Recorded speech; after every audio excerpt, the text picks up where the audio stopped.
Yeah, that's right, Don. All right, Bosh, we're back. Another episode, Squeeze the Neck podcast, and today we're in Hastings, right? Or are we just outside? Yeah, in Hastings. In Hastings today with my new mate, 7-time, and you heard me right, 7-time world champion, Ed Lofts. Thanks a lot for doing this, mate. Nice one. So we got put in touch recently by mutual friend Anna. I'm not going to try and pronounce her surname. I've done it before. Didn't go well. But shout out Anna of Bamboo Body in Barcelona. Put us onto each other. And we're here, mate. So first thing I said when I walked in here was, Jesus Christ, what is this place? I'm assuming this used to be a church. Yeah. And we'll take some photos. We'll put it up with it. But what a mad place, mate. Take us through your gym. It's crazy. So I started off with a really small gym in Bexhill. We were leasing it in 1999. So that's a long time ago now. And we've just progressed and got bigger and bigger and bigger gyms. Then we were in the main building at a place called Ashdown House up the road, but the council gave planning for 150 houses on the site, so we got ousted out eventually. This came up available, so we bought it basically. So we actually own the building, kitted it out with the gym, and I move it around all the time, but I think I've got it set up exactly how I like it now. Yeah. So because we've got the main floor area, which is mat space is essential, isn't it, for what you're doing? And then we've got like all the cardio equipment and weight. So the circuits we do at the beginning of the classes involve all the equipment as well. Okay. So we try to provide sort of the kids and the adults with an actual fitness or physical education. So they know when they go to other gyms, they know exactly how to use the equipment, what to do, timings on everything as well, and how to improve like all aspects of the fitness. So it's pretty cool. Mate, yeah, because I'm not just saying it to blow smoke. When I walked in, the first thing was like, wow, if I could design a gym, this is just about perfect. Do you know how big the mat space is? Yeah, square footage wise. This one, it's about 95 square meters, but then you've got the ring as well. Yeah, that's what I mean, because you've got a massive floor space, guys. It does look massive. You've got the ring. Everything's bang on. I won't rant on about the gym, but if you're in Hastings, or even if you're not, get down here. Let's have a go at the gym. But take us back to you, mate. So, like, you said 1999 to start with was your first gym. That was it. You would have been young. I was very young, yeah. I was literally like 17. Okay. So, 16, 17. So I left school and opened a full-time gym straight away. But it started a bit before that. We were in a place called Warrior Square in Hastings. There's some really bad rappers that come out of Warrior Square. You can find them on internet. It's funny. But there was a martial arts academy, and they didn't really have a name to start off with, but there was a guy called Tony Jackson and Phil Pinkney. They were Thai boxers, but they also did kickboxing as well. They sort of trained us for about a year, and then the club shut down after a year. It was a bit weird, but it shut down anyway. But there was another guy that used to train on a Friday. He used to like rent the room off of him, and his name was Jason Pierce, about 6'3", something like that. Absolutely huge guy, but he could kick like he's a ballerina, and if he hit you, like he literally sent you across the room. And it was unusual to see somebody that big with the flexibility, but he also had perfect control. Like you could kick a cigarette out of your mouth, or like it's just crazy. Just a nightmare. Yeah, but his style was Lao Gao Kung Fu. But obviously there's no Kung Fu tournaments, so they adapted it for kickboxing tournaments. So I sort of was training with him on a Friday, and when the other club shut down, so that club was full contact kickboxing. So it was like plodding, hunting people down. So I got about a year's experience in that, did a few belts and stuff, and then switched with Jason because something about that style, it like clicked for me where you could kick more than once without putting your foot back down. And some of the people in the other clubs, when I started to take his style and take it into their clubs, they said, you can't do that, it's against the rules. Like even instructors I've had in the past, you throw a kick to the body, they go to block it, you kick them in the face, and they say, you can't do that, it's against it. And he's just like, no, you just don't know how to block it. You don't understand what I'm even doing. Why would that be against the rules? Exactly, yeah. Right, okay. It was like a distraction tactic to say, I don't want to deal with it, I don't want to look at what even that is, because I don't understand it. Right. So the quickest way of manipulating you to stop doing it is to tell you it's against the rules. That was, I didn't suss that out till quite a few years later, but I had it on like so many different occasions that it became evident that the people that didn't understand the style, they tried to tell you it doesn't work or poo-poo it kind of thing. And then you can now see where people like Michael Page have made it all the way through everything to the UFC, and he even was catching Kevin Holland with the spinning elbows and stuff. And Michael's style is our style. It comes originally from Lao Gao Kung Fu, but it got put together with his expertise from the coaches at Shoot Fighters. Yeah. So he's in the right place there. But yeah, so Jason eventually moved to America when I was about 15, and I ended up taking over his club, which was a bit weird because it was like, he literally said to me, I'm going to America. And I was like, all right. And he went, on Monday. And it was like Friday. And this isn't a holiday. That was this it. is just I'm going. I'm going. He never came back. And he lives there now. He's really happy. He's got a family over there. It's quality. And I just took over the club. But I was a 15-year-old kid that basically got given a belt and said, you're in charge now, which was a really weird opportunity.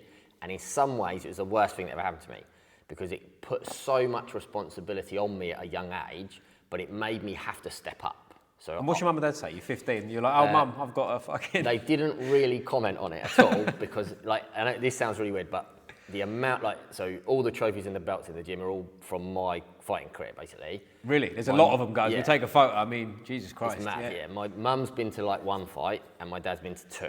Okay. So your dad's only been to 2 as well. They didn't used to drive me to... I think my dad drove me to maybe those 2 tournaments. Maybe he drove me to 1, but literally we're talking out of something like 550 fights over a massive career. My parents did that, but they didn't do it because they weren't supporting it. Because they were paying for classes, they were helping out and stuff. They did it because they didn't have any understanding of the topic. So they just got me into the hands of people that did understand and left me there. And that, for me, that was probably what helped me develop because you've not got this kind of ego of the parents and worry of the parents coming in all the time. And the first time my mum did come and watch me fight, she was sitting there like that kind of thing. She just didn't like it. So a baby, isn't it? Yeah, but so it's an interesting one, but it just developed from there. Jason moved away, we were teaching in the leisure centres, and then as soon as I left school, there was an opportunity to rent premises, so I did that. I had Michael Page's dad, he helped us sort of understand business a little bit, but I've had to sort of adapt as we went and learn a lot from that. I then met a mentor through the practice. There's a guy, he's probably my best friend in the whole world. His name's Justin Goldman, and he's from Bexhill, property developer, martial artist. He's got a black belt off me, but he's also very highly ranked in jiu-jitsu now as well. His sort of business acumen, but also teaching about boundaries, how to deal with people, how to communicate, and showing people respect. And I've always said to him if I have a conversation with you over the years and I said about this unit that we were going to rent and we were going to develop the business, and he said, no, you never asked me any questions. You just asked for validation whether the plan you had already was a good enough plan. So he just confirmed and that's what I need. I just needed one person to give me a little nod and go, that's where you're going, stick with that. And we've developed a business, we're business partners now with property development. We've helped other people in the community in terms of mentoring and things like that. And it's having these other people around you. So it wasn't that my parents didn't help, it's that sometimes maybe taking a back seat is really helpful. They were supportive, they did the best they could, they understood, but they also did cause a bit of havoc in the life that happened with it.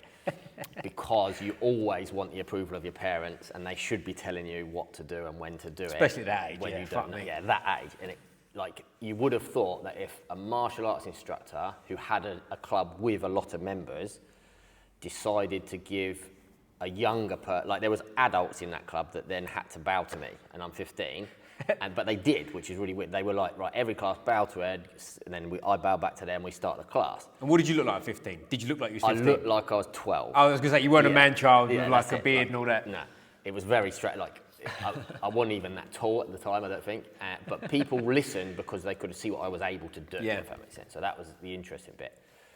And it just went from there, really. You would have thought that my mum and dad would have had a conversation with Jason, the instructor who moved away, but that never happened. Yeah, Jason, mate, where'd you go? I don't even know if my mum and dad ever met him, which is really weird. We still talk now as well, so he'll think this is really funny.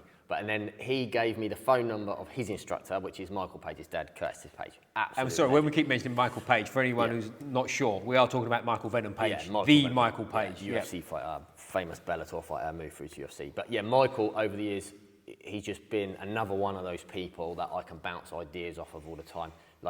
It's very strange if I go on my phone. You know, your friends send you memes all day, don't they? And this is not me going look who I know. These are people that have taught me. So I've learned off of them.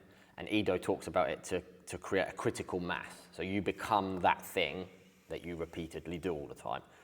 And I'll get people checking in on me, like Michael and Ido, and other people, Justin and stuff. And these people, they've been such a valuable support system in my life.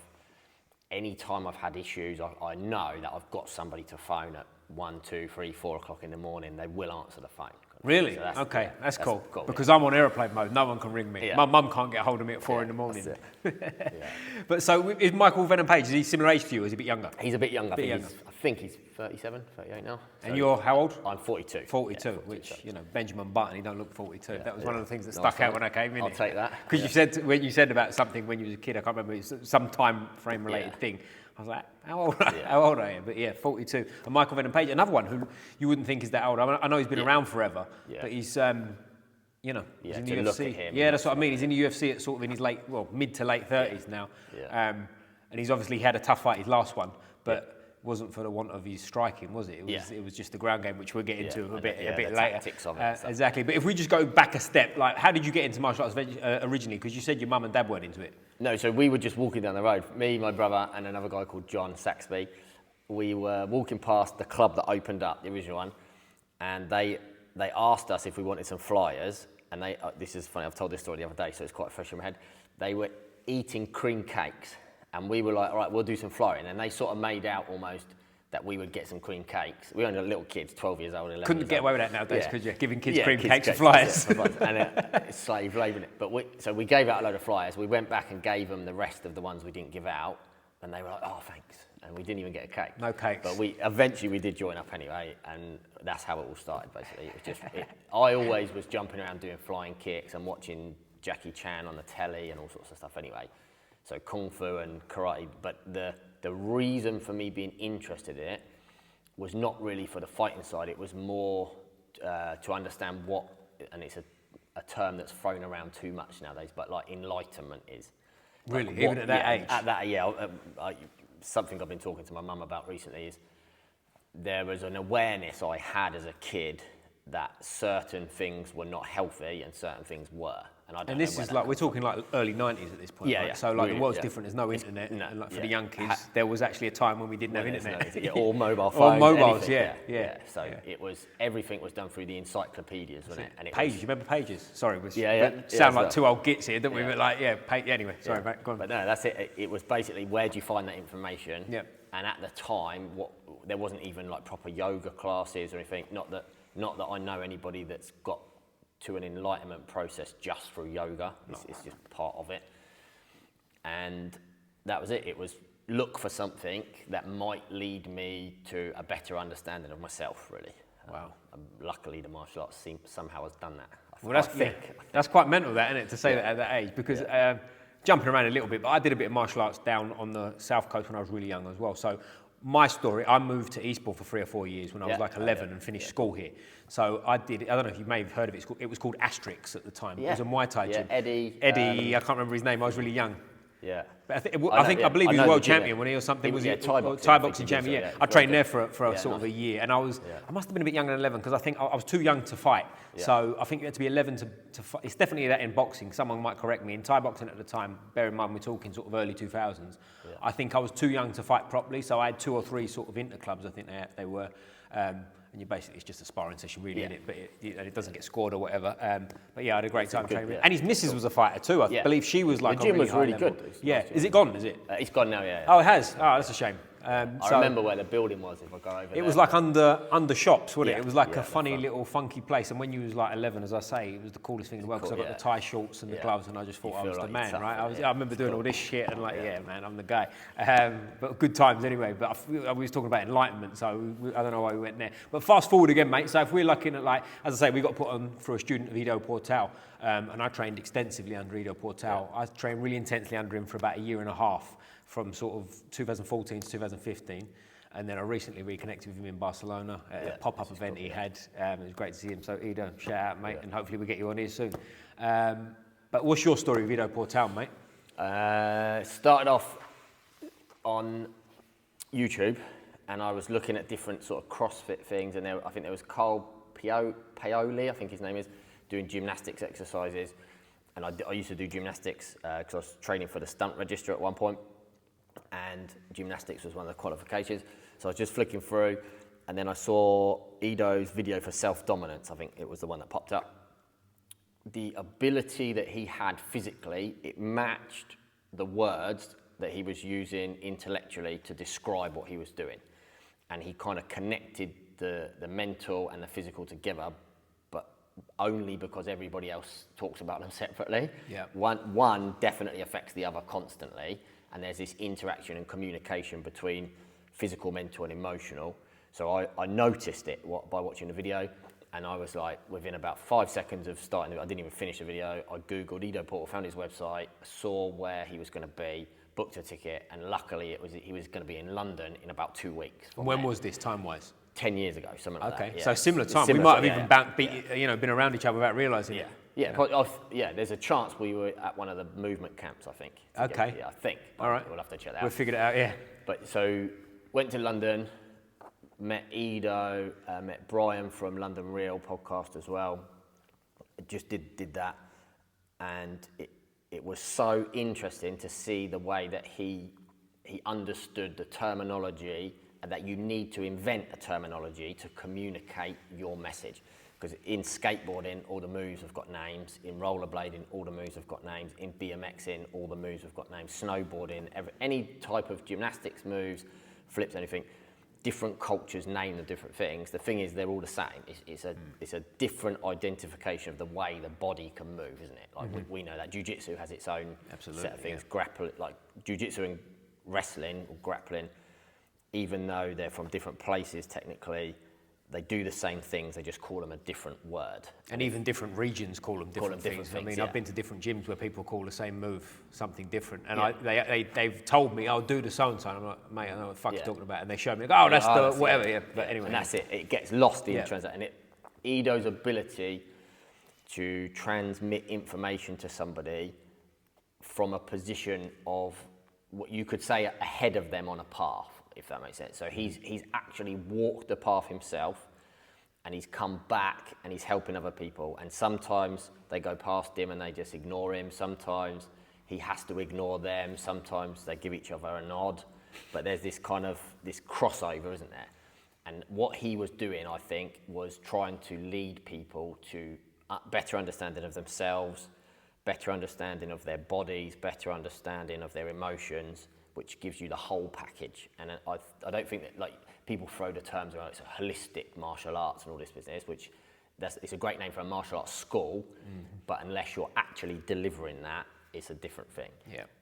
And it's the same with yoga, it's the same with CrossFit. There's people get caught up in one little pocket, which is like a container for it, when it's the knowledge and the information that you have to take out of the container that's really important. Yeah, I agree. I think sometimes with people as well, and this is like, it's not word for word what Ido said to me, but sort of my understanding of it anyway. Sometimes people will sort of see what he does and go, oh, that's, insert the word, stick it in a box and push it away, right? Oh, that's gymnastics, boom. Yeah. But there's a lot more to it, innit? And when you experience it, because I was exactly the same, I know the video you're talking about, that was exactly the same video that got me. Yeah. Exactly the same with Carl Pioli. I actually did a class with him back in the day in CrossFit San Francisco. Just like a CrossFit style. I don't even know what the class was, but he just happened to be teaching there. Yeah. It was like back in the days where you could walk in and you'd see, oh, fuck me, it's Carl Pioli teaching a class. You know, it was one of them. And Kelly Starrett was there and all them. We're name dropping all over the shop today, aren't we?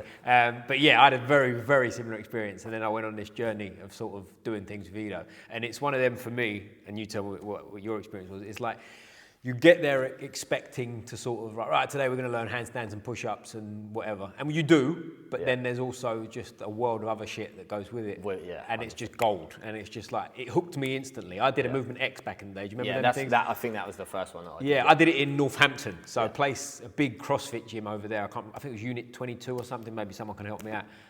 But it was great. And we went there, did that. And then I was like, coming off a shoulder injury, I think. So I hadn't trained intensely for a year.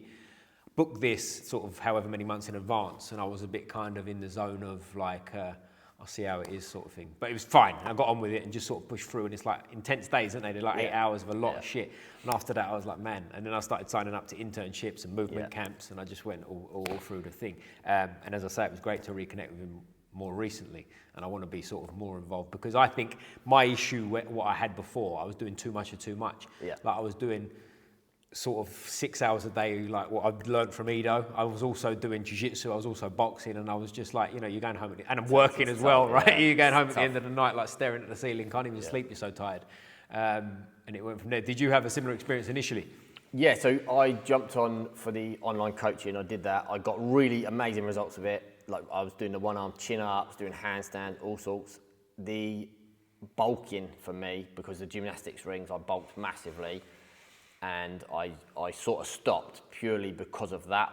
My cardio was not going downhill, it was harder because I was heavier. You're bigger, yeah. So there was like this aspect, and then it was the amount of time. But all I did was adjust the training, and I can't even express the amount of information that I've put into our martial arts practice at this gym from Ido. It's like he has completely helped us rewrite the entire, he probably doesn't even know this, but I've rewritten all the syllabuses, I've made sure that the terminology is outlined, we've put actual processes in, like procedures, protocols for toes, ankles, knees, hips, spine, shoulders, elbows, everything, like right the way through, and it's stopping my students getting injuries, it's giving them a greater understanding of themselves, but it's accelerated because the base of the training is wider, the height of the pyramid can be taller. Yep. And that's what everybody's finding. They're really understanding what they're doing much better. Yeah, I think it's really important, especially if you can get that in kids too. Yeah. Like by the time they're grown-ups, they're going to be just so far ahead of the game, aren't they? And they can, whatever. Has he been here, Ido? No, not yet. We'll drag him down to Hastings. Something we might be working on. All right, cool. Maybe we'll talk off camera because we'll try and drag Ido to Hastings. But it's, for me, with like doing different things, I guess is what I'm getting at, like where you've been a world champion, right? So it's like you've been at the top of what you do. Where did you find Ido in terms of, like, you've won 7 world titles? Like, where was Ido in that sort of...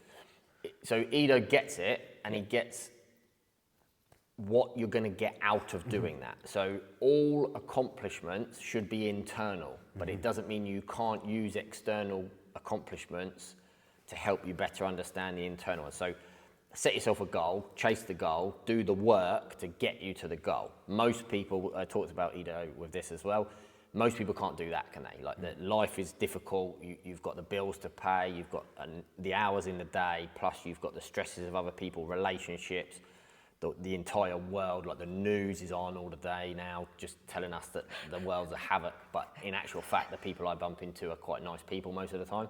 Yeah. So can we even manage the external goals, first of all? And it could be something like just turn up to training. That's the first goal. You do that repeatedly, your capacity gets bigger, you can take on a bigger goal, The difference is when you get to the world championships, I've seen people win world titles and it means nothing to them once they've won it. Like they thought that was the thing that they had to chase. So the world title or the big competition, and when they win it, they go, I don't feel any different. And then it's like, well, what was the point of it? And if that was your route and suddenly you get there, like, right near the end of your life, but you've based, not near the end, but the end of your youth, if that makes sense. Yeah, end of your career anyway. You get there then, and you realise it didn't mean anything. What else have you got out of it? And if it wasn't enough money to take some stock and reassess what you want to do and then flip it into a different business, you've got to go and get another job again. Like, we know there's gold medalists from the Olympics that have to go and deliver UPS packages and things like that in the daytimes. So it's, what is it doing for your actual lifestyle, and internally, how do you really feel about it? Mm-hmm. For me, that's what Ido gets. He understands what it's like to, I can't speak for him obviously, but this is my observations.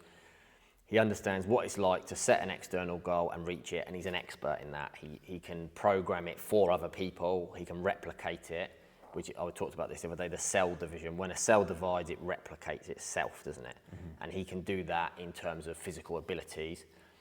It's much more difficult with internal things, but at least he's got a path. And for me, he can train people at any level. Mm-hmm. I personally think you have to have the best teachers teaching the beginners.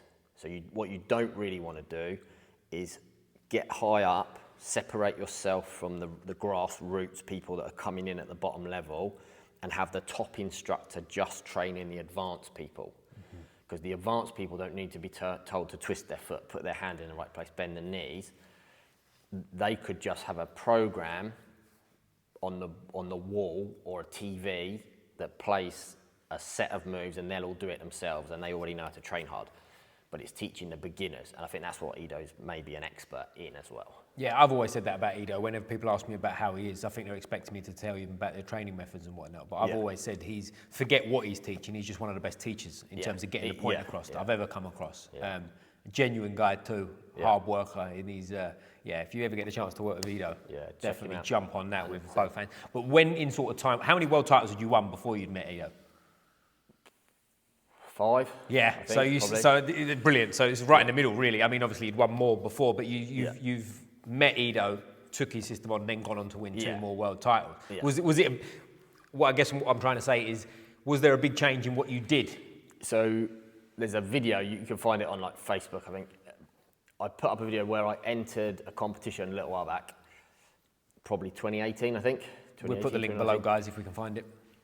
There is a video of it's just a points fighting competition. I was coaching the WFMC England team for the World Championships, and they had a little regional competition. I think it was a national competition, and I entered not the kids, but the younger man's category and the adults category in terms of veterans. You said kids. I thought you entered jumping under 12. Like, so I was going to go. That was clever, wasn't it? Yeah, it's like I always see people like that much younger now. Yeah, no, I hear you. For me, it makes me feel old going in that category. But I won that category and I won the veterans and took the money for both. But when I put the video up, there was all the instructors that are slightly older than me or my level, and they were like, "Look what Ed's doing! Like, how's he able to do that still?" Oh, they were celebrating. I thought you were going to tell me they knocked you. Yeah, but no. Well, they were confused about like how is he outmaneuvering the much younger people, and I'm still doing like double kicks, axe kicks, jumping kicks, spinning foot sweeps, and just taking everybody out. And how old were the people in your category? So, like some of them are maybe 20, 25, things like that. Yeah, wow, okay, brilliant. And they were good fighters. Yeah. They fought on like internationally at world championships and things, but the difference between the speed, the timing, the understanding, the tactical games that you learn through Ido's systems as well, the Ido Portal method, as people have coined it, that's what's helped me keep doing what I love doing longer, which is for me, that's golden. Like, yeah, man. Yeah, there's not many things out there that if it can keep you doing what you love doing for the rest of your entire life, because you understand what you need to get rid of, what you need to trim off, and what you're capable of still without injuring yourself, but also can you still improve, which areas can you improve with as you get older? Yeah. And the tactical stuff is definitely like, because you get more experience, you can have a bigger awareness, which means you can set little traps for people a lot easier when you're fighting, definitely. Yeah, and I think it's important because I'm 34 now, right? So I'm at an age, I still feel good, but I'm around people that are my age that are starting to play the, I'm getting a bit old card. This is and not I'm bad, like, bro, me, get the fuck off. I don't want to be anywhere near that. I'm not ready for that stuff. So sitting to you who's 8 years older than me and like you just whooped a load of 25-year-olds' asses, that's, that makes me... as long as it's encouraging. I might have to come down there a bit more and sort of figure this shit out. But so take us through your world titles and stuff, mate. How does it work, and what are you world titles in? Because, before you answer, anyone doesn't know, difference between Muay Thai and kickboxing, I think a lot of people put it in, don't they? So, and you correct me where I'm wrong here, but Muay Thai is elbows and knees, kickboxing is without. Am I essentially somewhere? And this is where the confusion comes in, because there's loads of different styles of kickboxing. Okay. Normal kickboxing, as people coin it, originated in America, and it was boxing, and they saw some karate competitions and things like that, and they were like, I wonder what would happen if you put karate kicks in a boxing match. And it started off with, they said you can do 8 kicks, basically. So it was 8 kicks per round, and what the boxers decided to do was, we're going to do a boxing match, but I'm going to kick you in the leg 8 times to give you a dead leg, and then let's see what your boxing's like.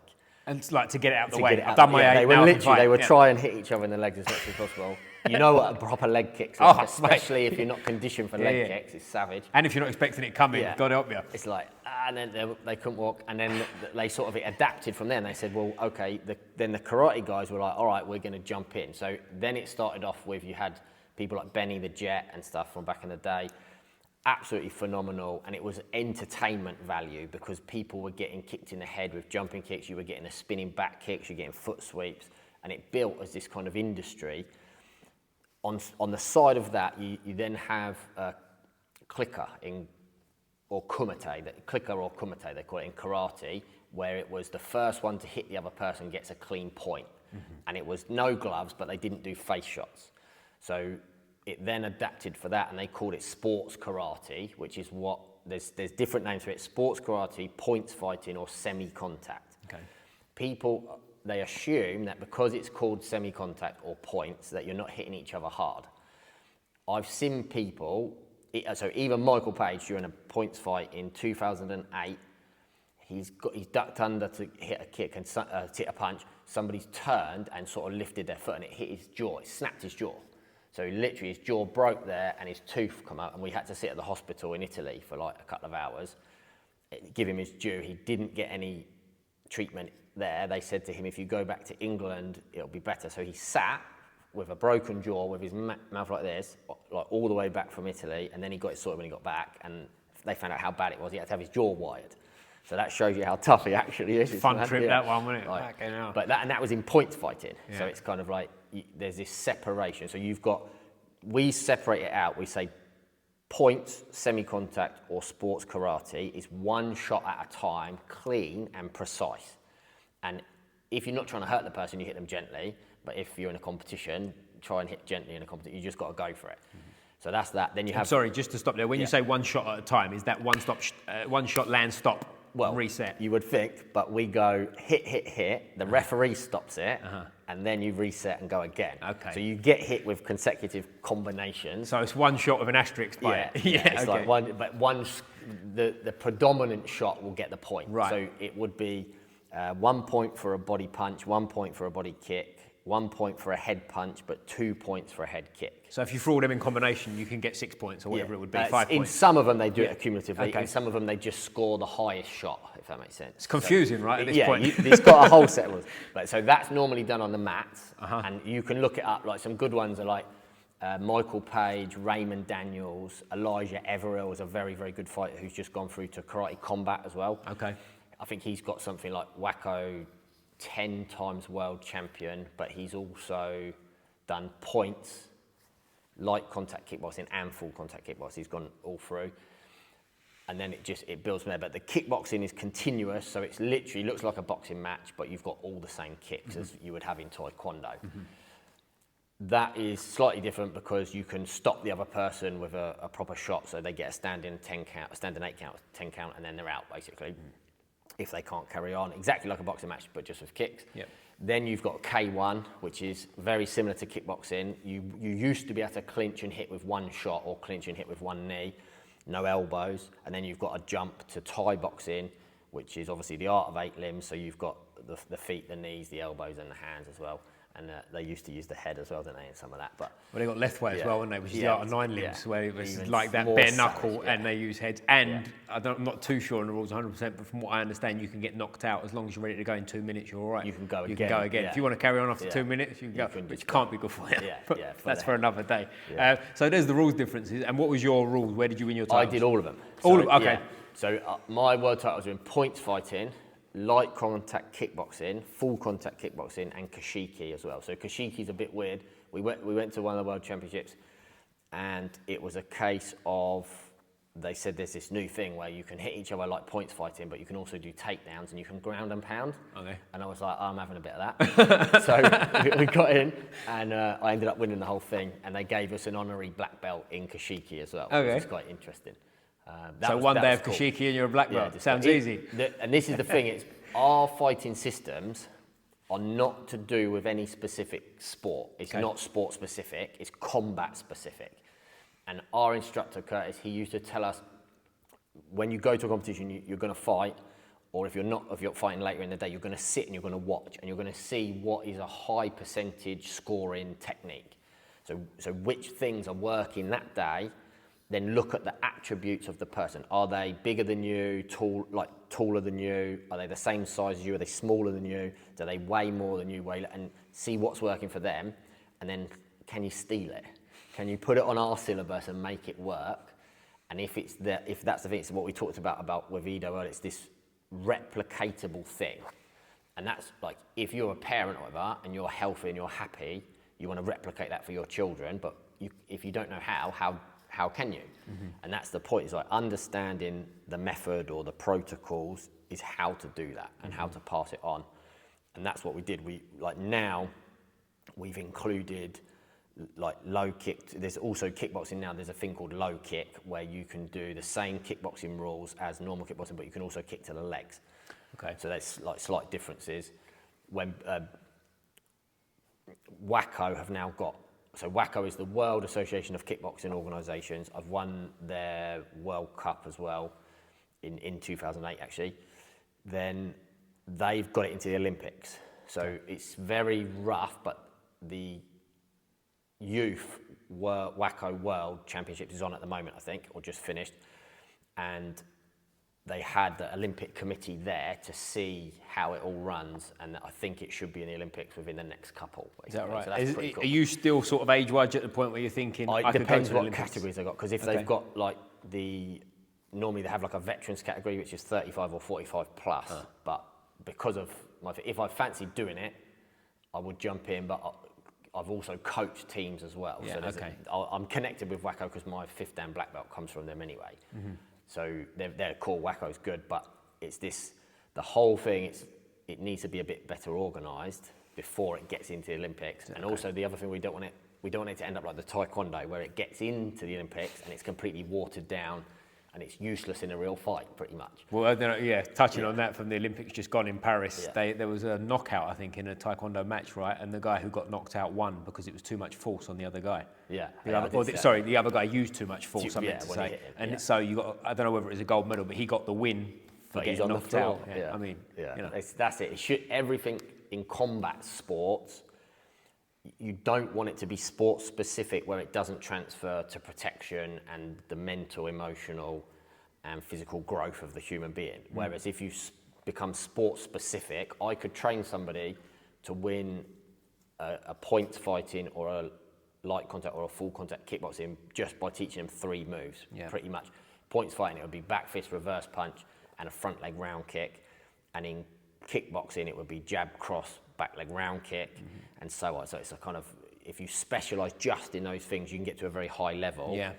But what price do you pay for it? Yeah, I see that because it's in jiu-jitsu too. Have you done any jiu-jitsu yourself? Yeah. So you know the score. Like how many times you see matches, and this drives me nuts. And I'm a big jiu-jitsu guy, and people are probably going to slaughter me for this one in the comments. But it's like, you see sometimes match, they touch, and the guy sits straight on his bum and looks. And you're like, well, there's no application to a real fight because you could get toe poked in the face. Yeah. Do you know what I mean? Do you know what I mean? And I know it's not about that, and jiu-jitsu is an art form in its own.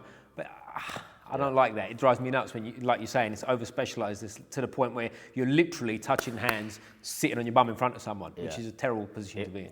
So we have this conversation with quite a few people. This thing where you touch in and then one person sits down. I always think of it, so when the person that sits down is asking a question and they're asking the question of the other person, what are you going to do now? So that's the question. Different people have different answers. I've seen people do no-handed cartwheels over someone and catch the other side. Some people like just walk back and go get up. But when it's questions and answers and the person that slaps and touches and sits on their bum, we have to remember, any time you open the floor to questions, you're going to get stupid questions. Of course, That's my equivalent. If you do that, I hear you. It doesn't mean it's not dangerous, because some of the people do it, they can get wicked leg locks from there and different things. Exactly, yeah. But for me, it's kind of like, I don't want to be that person. No. So, Well, that's my thing. It always comes back in my mind, a real fight application. And I go, you can't do that. You know what I mean? Now, if you're in that position and you might land in that position, you might get hit, you might get whatever, and you fall on your bum, of course it's good to train. So I've got to make my point properly, because it is good to train from that position. But when that's your game plan, A, B, C, and D, and straight away, straight down, I go, what are we doing now? Do you know what I mean? We're playing a game here. It's where what you repeatedly do, because we form patterns and circuits within our brain, the neural circuits, that's your go-to thing. So what's that bloke going to do if he gets in a fight in the pub? He's probably going to sit. It will literally kick in, and he might just do it by accident, and then the other guy's mates are going to jump on him. That's it. And to make the point fully, like, if he sits down and he gets your leg straight away, he's going to fuck you. He's going to kill you. Don't get me wrong. I'm not saying it's not effective. I'm a jiu-jitsu guy. Do you know what I mean? It's not like it's not effective, but it's more just like, if that's your only option, you're leaving yourself open to an old-fashioned toe punt in the head, isn't you? You know? And I just go, I don't know, but I could rant all day, so we'll move on, I think. I think the other point there is, nowadays, like we said earlier about where did we find information? In the encyclopedia, or you had to go and find the nearest person that pretended they're an expert, but wasn't back in the day. Now, because we've got the internet, YouTube is amazing. Like, you can go and see examples of these things where people, like, there was a jiu-jitsu guy in Brazil. I think he was an ADCC champion, I believe, in a nightclub, and he literally got shot in the face because someone took a bottle. And then there was another guy followed another, it's like a road rage incident, and he was on a moped, and he followed someone around in a car into an alleyway to have a go at them, to confront them. The jiu-jitsu guy he's a champion as well, he confronted the other guy and he got shot as well. So it's like, where do you get the idea in your head that martial arts makes you bulletproof? Yeah. Like, they're not, like, people carry knives, people have guns, people have got dogs and things now. Like, you have to be careful. And that's where I think the self-awareness and the understanding of our own nervous system, like polyvagal theory, for instance, that comes into play, because if the ego takes over and we do the wrong thing at the wrong time, it doesn't matter how many world titles you've got, you get punched in the back of the head, you get punched in the back of the head, don't you? So, absolutely, and it's like you said, it's applicable at the time, right? Yeah. Me and you are here now and we have a problem with each other and we pop off. Yeah. The martial arts skills we've both learned a premium, window, but they're at a premium, right? We can use them because we're just body on body. But if I stand up and you go, sit down, mate, shut the fuck up. It's two different. Might not be a good idea. Yeah. But so take us through. Like, I want to delve into your training pre-Ido and with Ido. So what it affected. Like, obviously you've been a world champion with before and after, or before, during, before and during and after, and whatever else, right? So if you started like when you was a kid, right, basically. So were you doing much conditioning around that, or you just turn up to classes? Yeah, so this is something that people don't do anymore. They just want to come to class and they want to expect that they're going to get the improvement. It's like, okay, if your coach tells you that your legs aren't strong enough because you're not bending your knees properly, then go home and practice standing with your knees bent. Stay in that position for a while, see what it feels like. I used to have a bag at home that I'd kick in the garden. I'd go for runs all the time. Like, literally, there's a stretch along the seafront here, which is 5 miles. So it's from the old bathing pool to the Sea Life Centre and back again, 2.5 miles either way. I've been doing that run since about 13.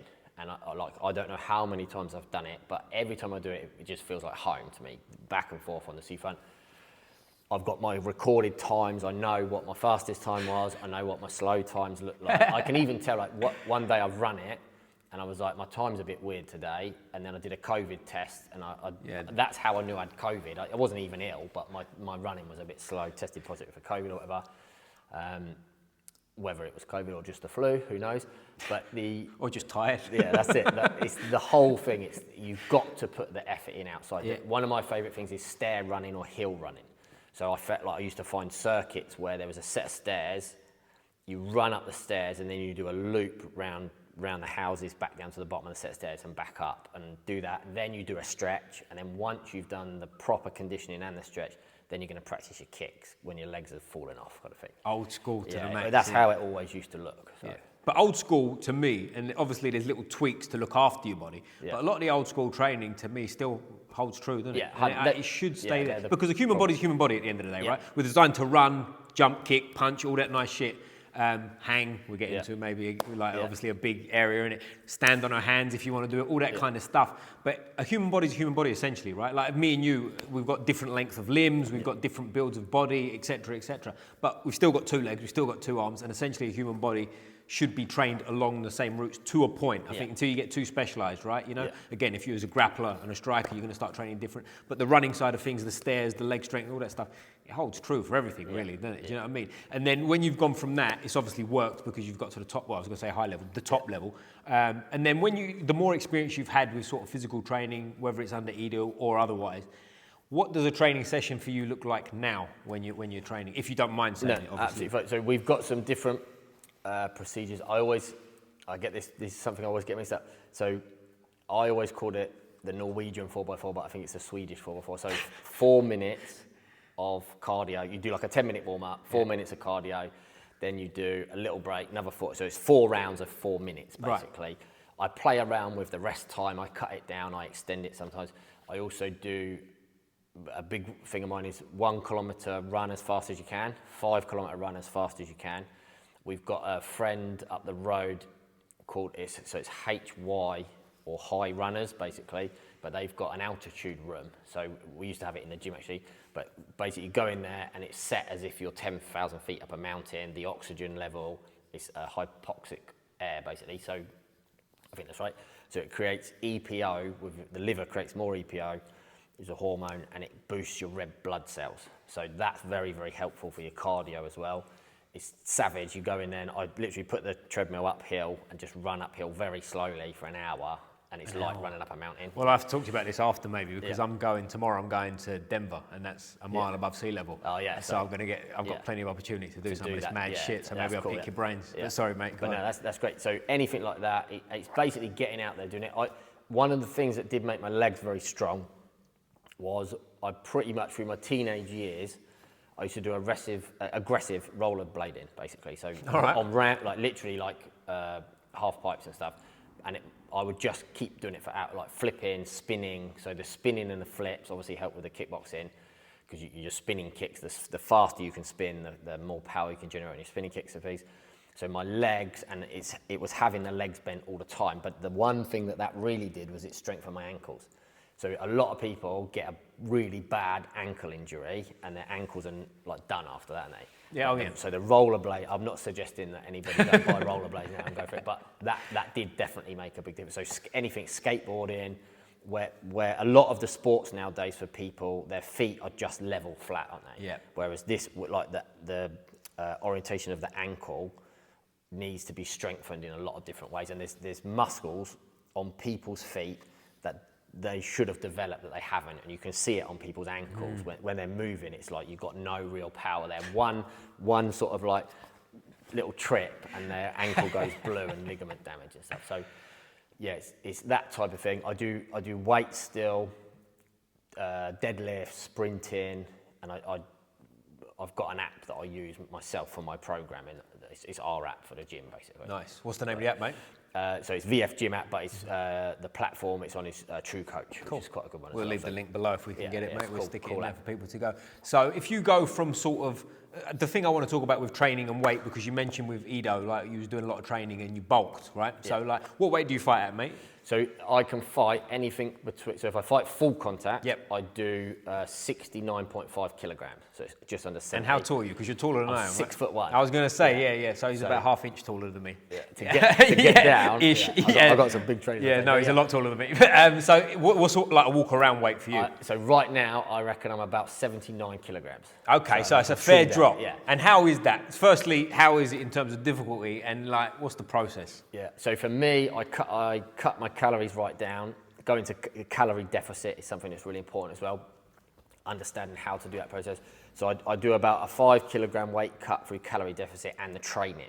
Training, obviously, plenty of water. Most people that don't lose weight is because they don't drink enough water in the first, because it comes out in your water vapor in your breath, doesn't it? So that's really important. Plus the calorie deficit through eating properly. I cut out, if I've got to drop that weight, I'll cut out sugar completely whilst I'm doing it. I'll drop about 5 kilos, and then the last 3 or 4 kilos, I'll do it as a water cut. Yeah. But I can pretty much go in a sauna and sweat out 2-3 kilograms in a day anyway if I need to. So because that's not tough, right? 3 or 4 for anyone who's never done it before. 3 or 4, it sounds a lot, but 3 or 4 you can get rid of pretty quick. You'd be surprised how quick it comes off. Especially the leaner you are, right? Yeah. If you're lean, because the water just comes out your muscles, doesn't it? And it's not as difficult as people think. But you do hear people like mad cuts, don't you? Like 14 kilos and mad shit. The biggest one I've ever seen was 13 kilos. It was a guy fighting at the Troxy in London, and on the weigh-in, he literally looked like me. Like he was quite slim. Like he looked good shape, but he was slim, and it looked like a different person walked in the cage. He's 13 kilos heavier, and he was massive. And I was like, what the fuck? So I couldn't get my head around that it was the same person, but it was. Yeah, that's funny. Troxy's a famous venue, and it's funny. I've heard they're not doing any fights anymore since the pandemic. I don't think they do there. Yeah. Was it Dave O'Donnell when it used to do it there? I can't remember. Yeah, I wasn't too involved, but I've been there a few times with mates fighting and stuff, and like it's a funny place, and it's a good venue. But shout out to Troxy. Yeah. So have you done MMA yourself? Because I've done two fights. Okay, brilliant. Professional. I did semi-pro, so it was the small gloves. Yep. But I think there was no elbows on the floor or something like that. But it was basically, I wanted to see if I could do it, and I didn't have a proper coach for it. It was basically, can I pull it off by just going to different places, learning a few bits and do it. And then I was going to take it seriously and go to shoot fighters and do it. I did that for a little while, but because of the amount of hours spent away from the gym and traveling, the way I'd set the gym up, the dynamic within the gym through staff, it ended up changing a little bit. And then I had to stop sort of going to shoot fights, but it's still something I... Was you travelling back and forth? Yeah. So it's a long way. It's a fucking long way. And like, where was it at the time? The road. So...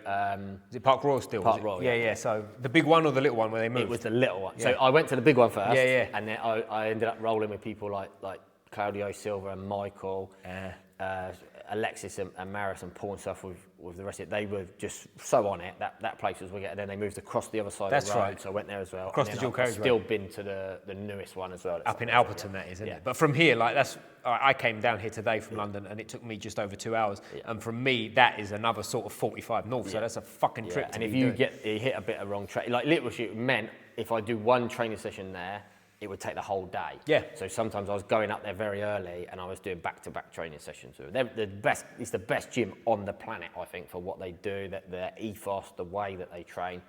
I can't recommend those guys enough. Their old gym, the big one in Park Royal, was my favourite gym of all time, and it's gone. Like we probably crossed each other on the mats then a few times. Like when I first started doing a bit of grappling, like as I say, I come from boxing. Like, but when I started doing a bit of grappling, I did a handful of classes there, and it was like that. There was people on the mat. I was like, I've fucking seen that geezer on TV. Do you know what I mean? So it was like straight in, and it was very like welcoming's the wrong word, but it was like. Real, wasn't it? Do you know what I mean? You was allowed to train, but it was very kind of like we're training. There's no bullshit. Don't come around. So shout out London Shoot Fighters. Exactly. Get ready to go because I saw many a beginner get suplexed in that place. So shout out London Shoot Fighters. And Venom Page still trains there, right? He's there all the time. They put him through his paces, and they've got this. This is what I talked about the other day. It's the family feel. So it's.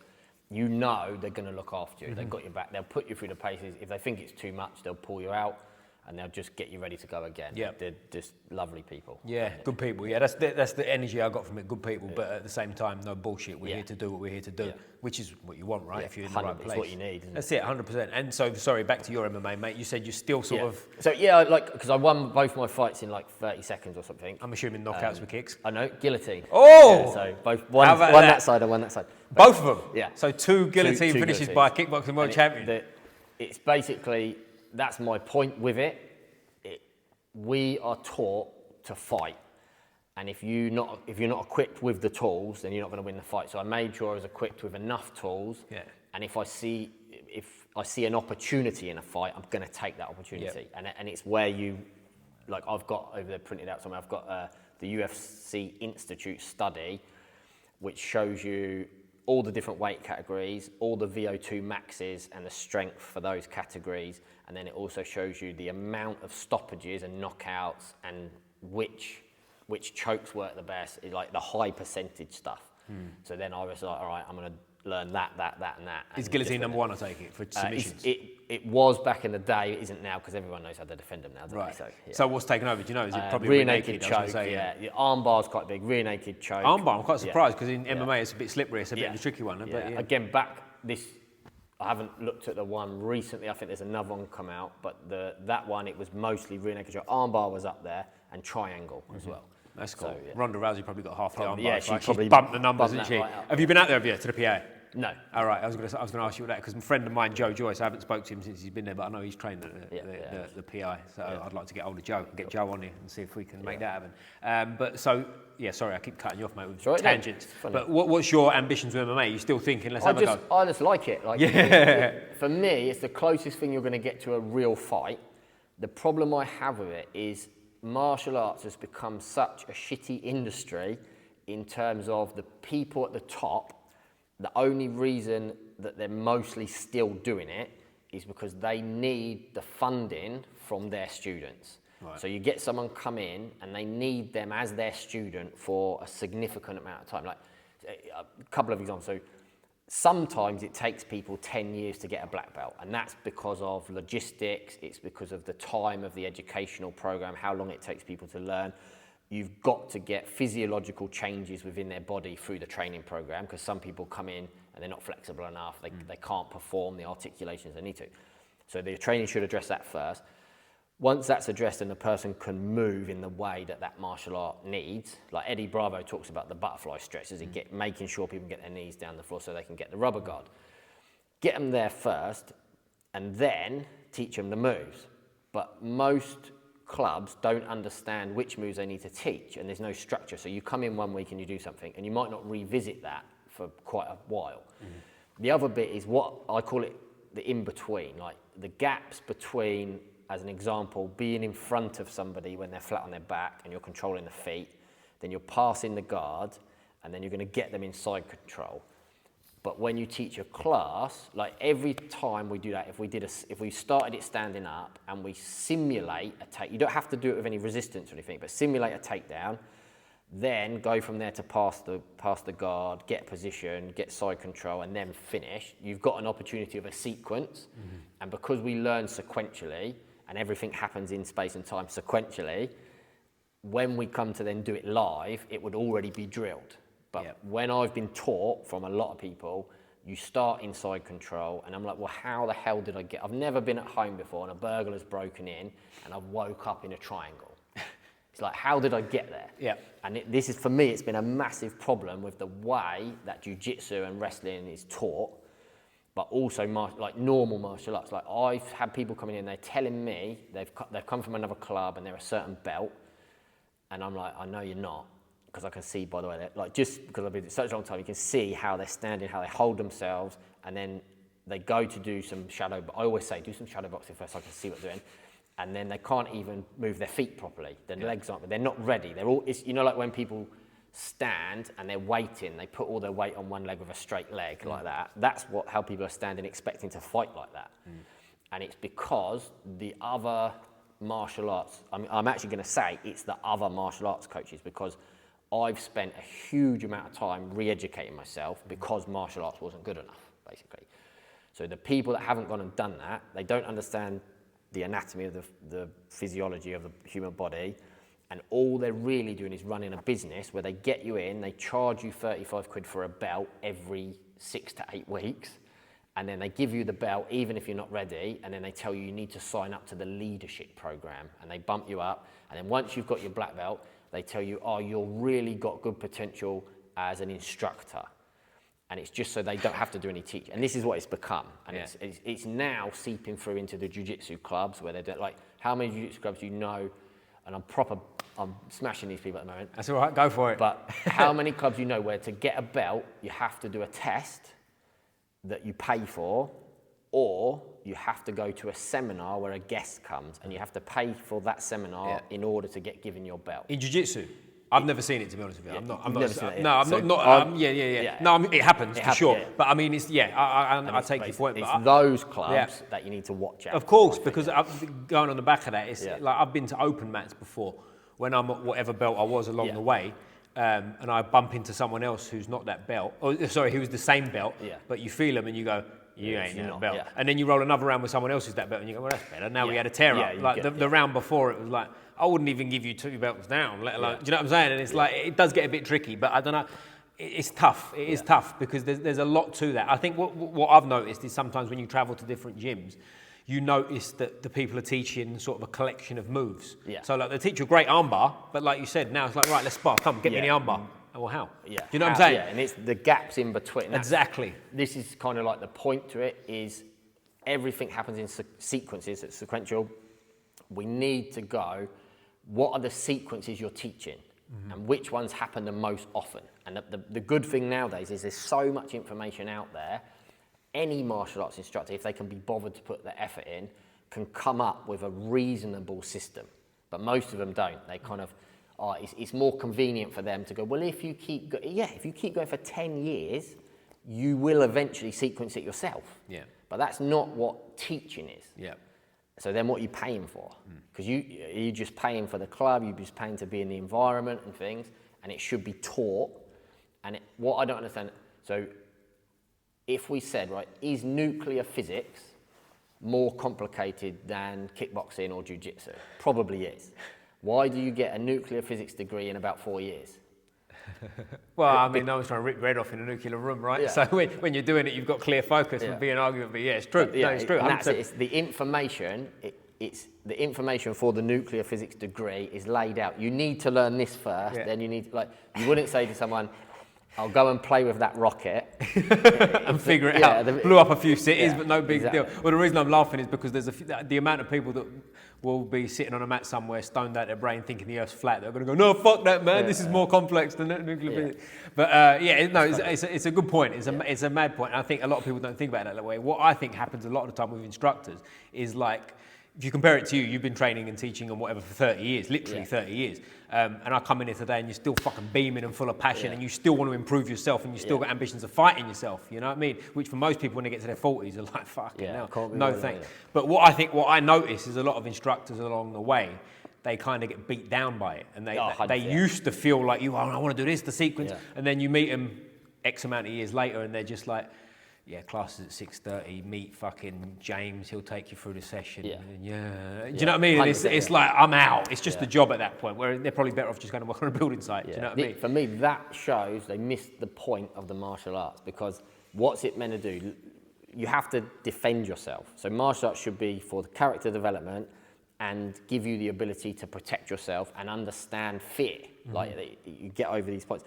But if you can't look at yourself in the mirror, if you can't sleep properly, if you can't control how to eat properly, you haven't dealt with your emotions yet. And if you haven't dealt with your emotions yet, they're going to get the better of you.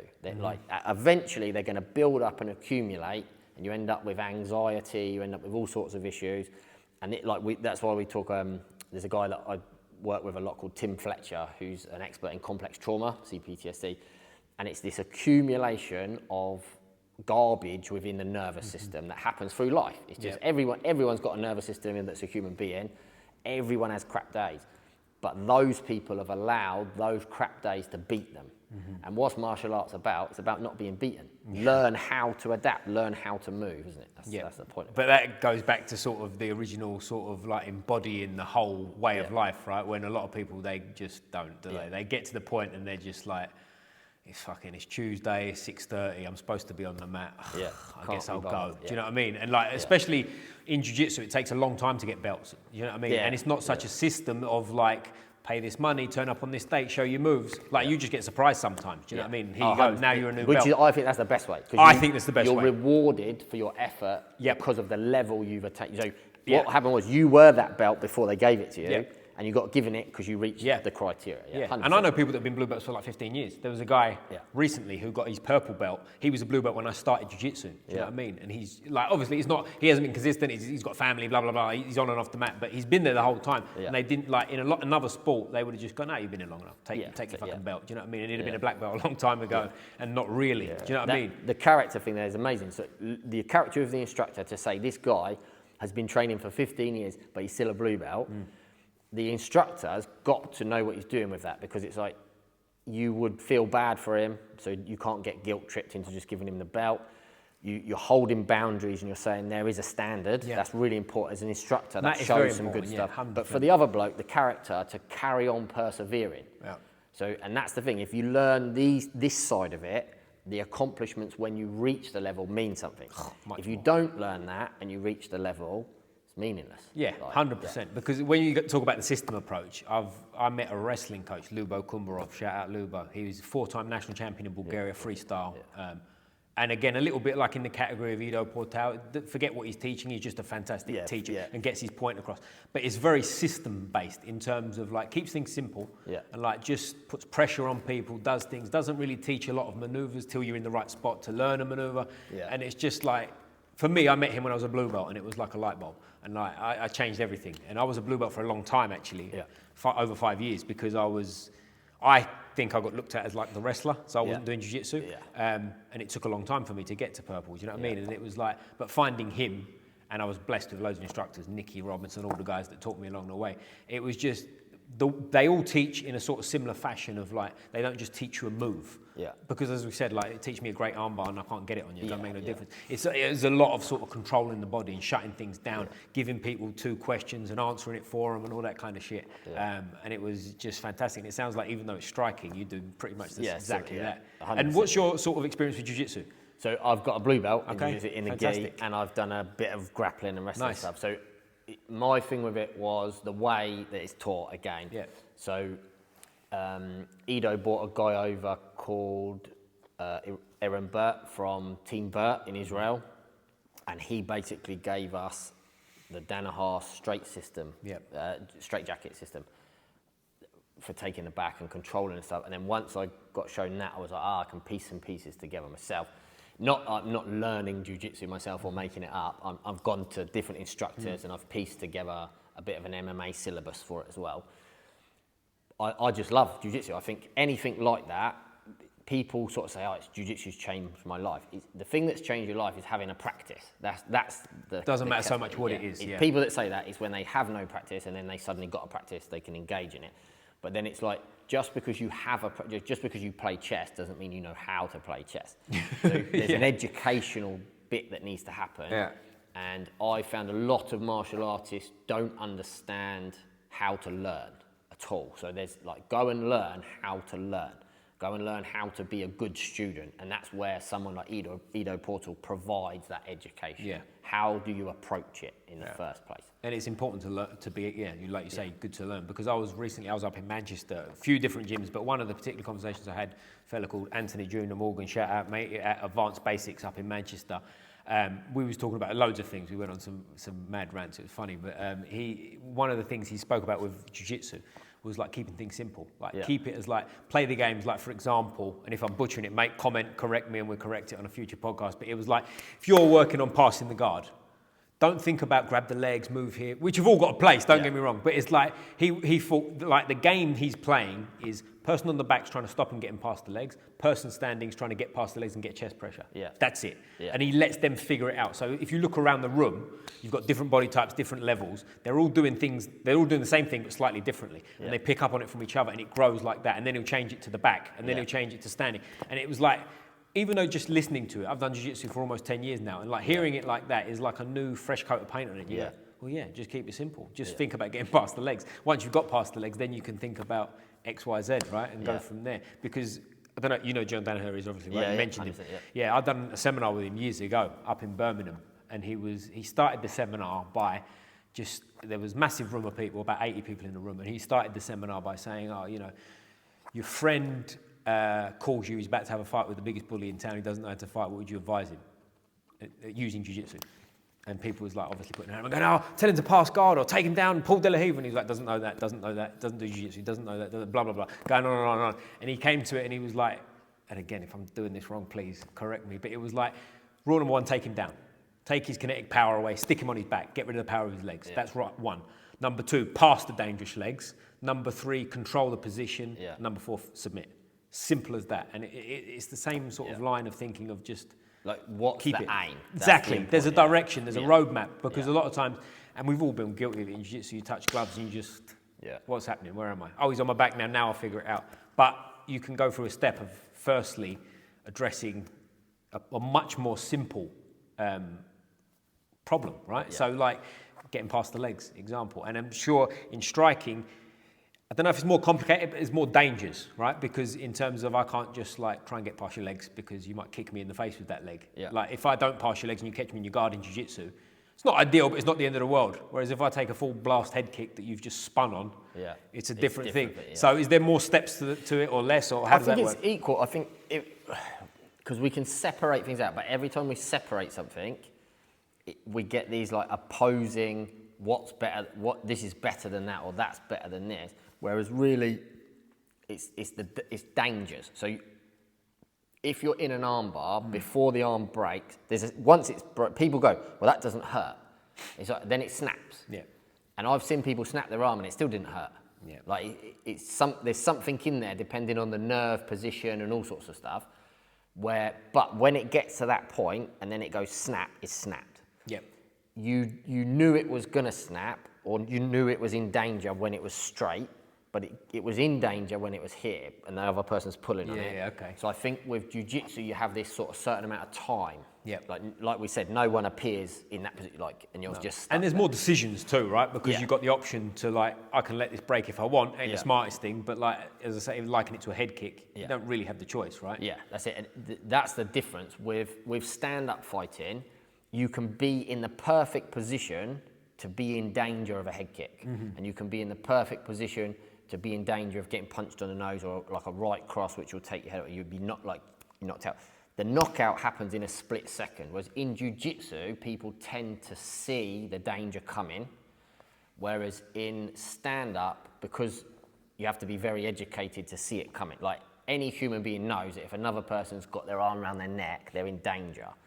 Whereas if you fight in a stand-up fight, like Michael Page, for instance, if people don't understand the distance he can hit you from, they're stood there thinking, they feel completely safe, they're fine, and then boom, one split second and a knockout happens.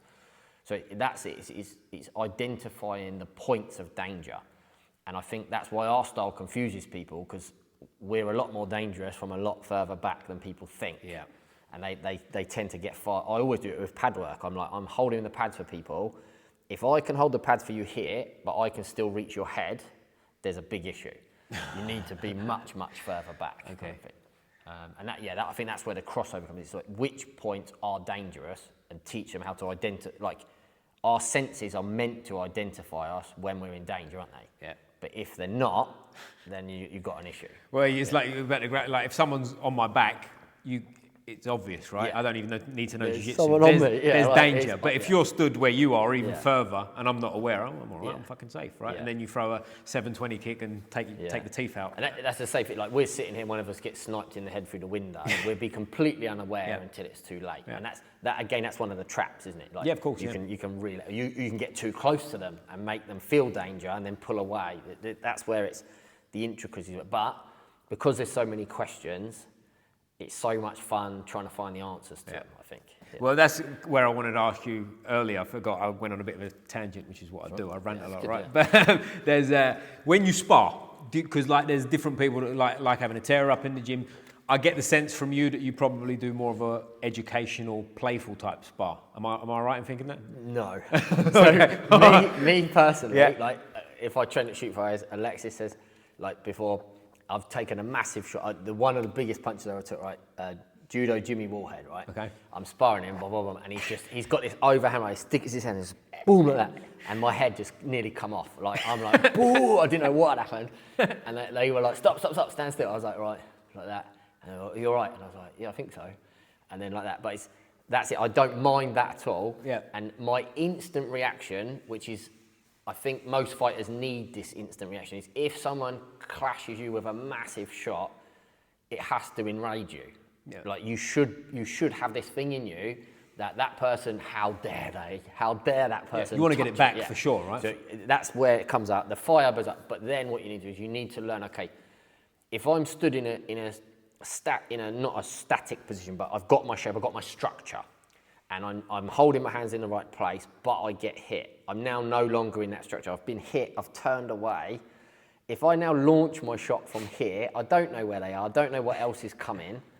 So why do we think it's a good idea? That's ego. Yeah. That's like, I now think that the person who's just clocked me is so crap that not only have they clocked me and it was lucky, but I think now I can hit them with a shot that I can't see them, I'm in pain, I'm in rage, but I'm accurate enough to throw a perfect shot and knock them out. If you're thinking like that, you're deluded, aren't you? So it's like, so what you've got to do is, when that happens to you, and this is what Alexis said, he goes, whenever that happens to you, I want you to take a breath and step back and then hit them with a good shot. And as soon as I started doing it, my ego got checked and I'm like, I don't need to do that anymore. And then I was like, there is something else outside my bubble kind of thing. And that was it. Like I've got that in me that if you catch me with a body shot, I'm going to do it. But then it's also doing it gently to some people, because some people hitting, they don't realise they're hitting hard. Mm-hmm. We've definitely got to watch out for brain trauma, CTE, that they've had it in the football, NFL. You can watch the film Concussion with Will Smith, that's really good. And then they've now got it in the rugby. There's ex-rugby players coming up with CTE, a lot of the boxers. If you see a boxer whose weight is constantly fluctuating, and you know they've taken a lot of hits in the head, from what I've learned with complex trauma and the brain structure and different bits from Tim, there is a massive chance that they're going to be suffering later in life, because those people are exhibiting behaviours of complex trauma from headshots. Right. So it's like there's lots of drinking, like even someone like Gaza, footballer, so he used to jump and head the ball all the time. That his behaviours there maybe exhibit CTE. You don't know until they've passed away and the brain's been dissected properly.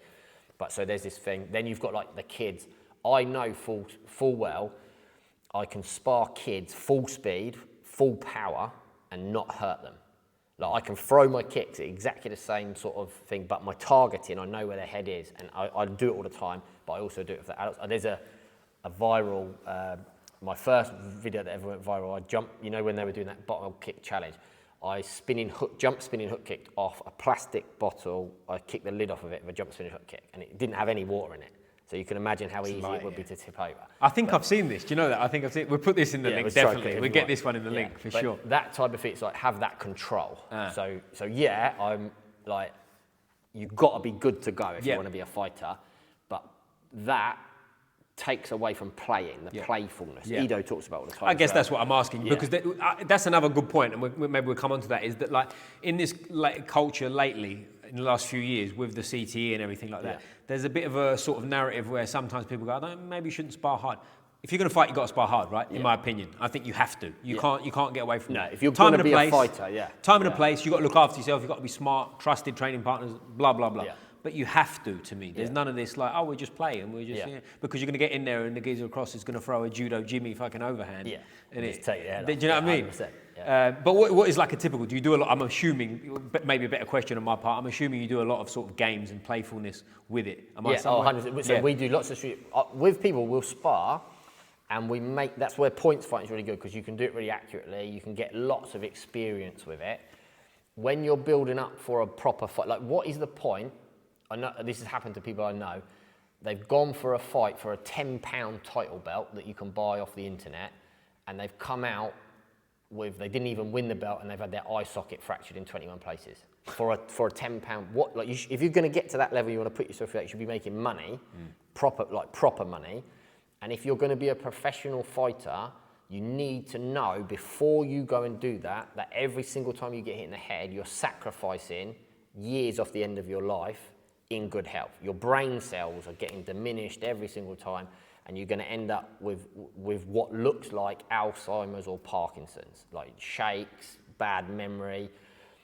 You mix that in, I know some fighters that do this, and they smoke a load of weed and they get hit in the head all the time. And those two things for the brain, like I've got no problem with people smoking weed, do your thing, but you need to know what you're getting into. And if your instructor's not warning you, they should be ahead of you on the path. And if they're not warning you of what's going to happen if you do those, like anyone can do whatever they want, but if they've not been warned about it, then it's the ignorance of the instructor, and it could be manipulation as well in one way. But if they've warned you about it and it's your choice, then and your choice is the path of the warrior, then that's cool, right? If that's what you want to do with your life and you've been told about it and it's still your choice, then I'll bow down and give you the respect for that. Yeah, because I'm sure you've been there yourself. Maybe not. Maybe you seem like you've got a bit more of a smart approach, but definitely when I was in my late teens, early 20s, I was in the boxing club having like tear-ups. And I'm looking at that now thinking, I might pay for that in 40 years' time. You know I think the one thing that saved me, because of our style and the development and the way that we've done it, I've been in those situations where, like, apart from Judo Jimmy's punch, which is that's probably the shout out to Judo Jimmy.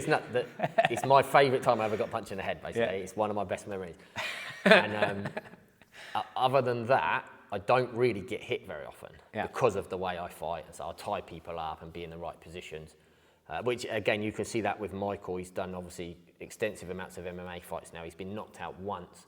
But other than that, he's hardly even been hit. Yeah, the only time I ever really remember him getting hit, like when you see it, is the bare knuckle fight he did with Mike Perry, right? That's the only time I think you've seen his face a bit marked up even, isn't it? Do you know what I mean? And that's bare knuckle, so anytime you get touched, it's going to slice you up a bit, isn't it? You know, it is what it is. And it was a good fight, actually. Yeah, that was really fun. Because the thing is now, with Mike Perry, I know we're going off again, but with Mike Perry, he's become this kind of like, well, I don't know what the word is, like cult hero, right? Because of bare knuckle, and he's great at it.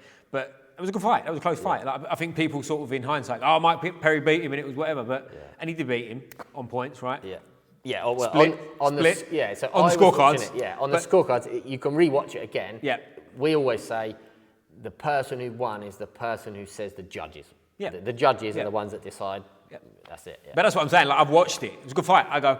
Yeah. I was thoroughly entertained by the whole thing. Because at the end of it, I watched it after I already knew the result, to be fair. But when I watched it, it was like, to me, it was like, pretty good fight. I don't know who won. I don't know who won that one. Do you know what I mean?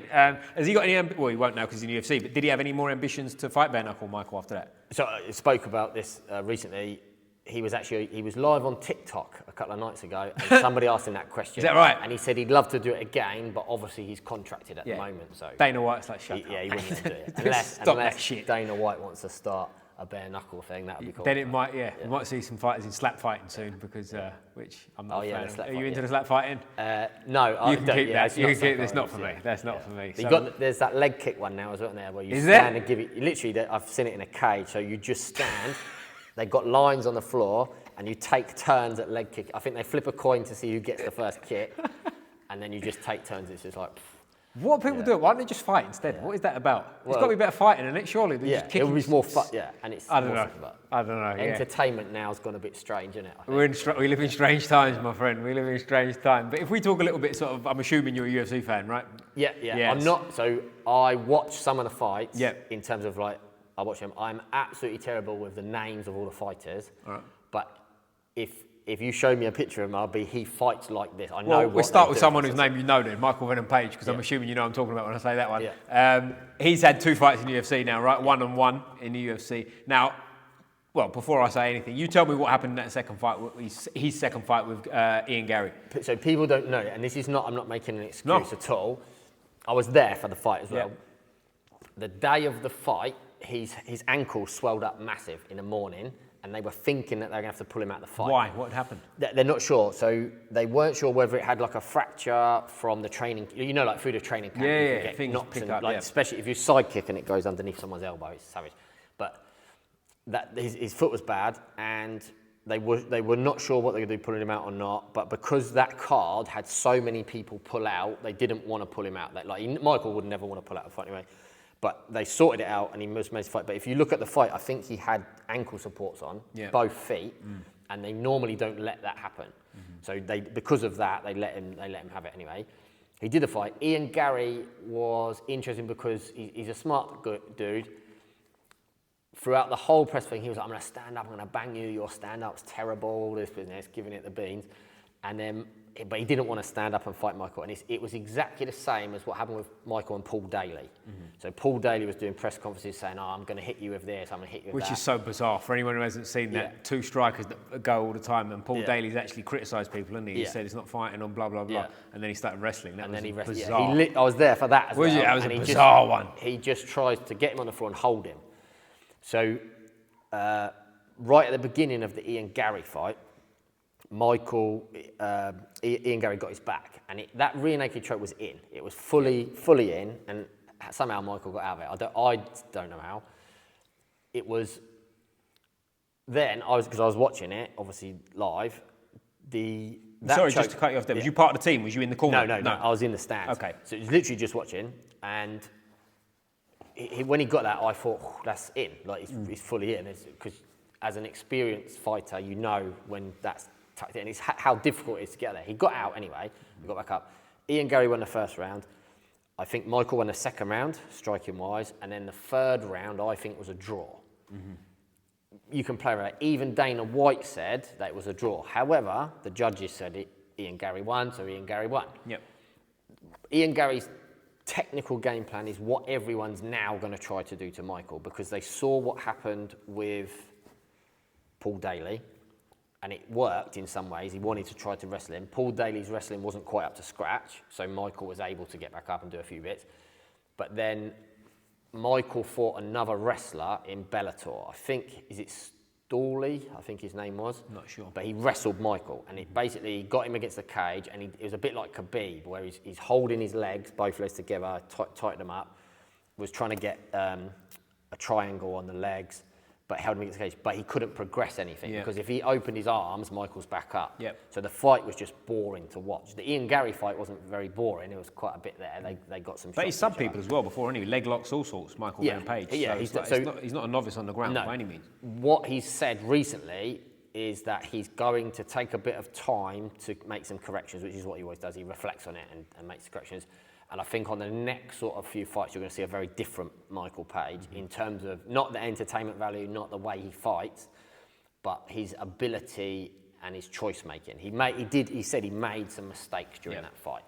But the interesting thing is, Ian Gary's stand-up in terms of UFC fight level is very good. He's a very good stand-up fighter, and he didn't want to stand and fight with Michael.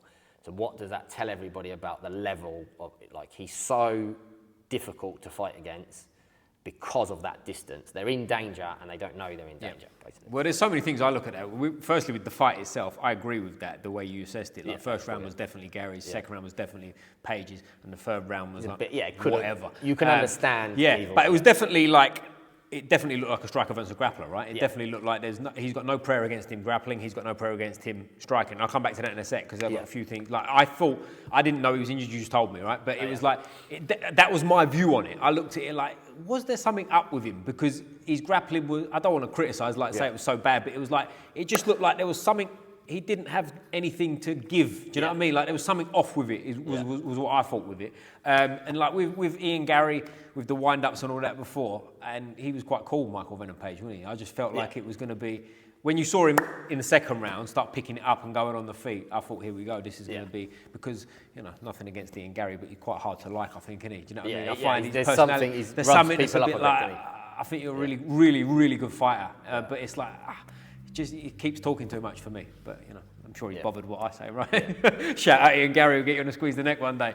But Michael Venom Page, what we was talking about briefly beforehand, like, I don't know him at all, but I've seen him a couple of times in gyms, and he's unbelievably frame-wise big, right? His frame is like some heavyweight frame. He's just not thick, right? He's just like long and lean and narrow front to back type thing with sort of like a wardrobe build almost, doesn't he? Like with his big shoulders and stuff. Is the weight anything to do with injuries, do you think, with him? I don't think so. Do you know what he walks around at? Do you know what sort of size he is? He will walk around, I reckon, 85. Is that all? Really? Plus. Okay. 85, 90 maybe. Yeah, but not huge. Not okay. much in that yet. Cool. Yeah, so that's an interesting point, especially, so it's not a weight issue at all. I think, like, we're obviously Michael's taller, but we've got very similar sort of shape. Yeah. So, but he's wider. But I think it's to do with our legs. We've got very, very long legs, like even the shin bones, which provides us very good leverage when we're kicking and punching for the arm length, for the leg length.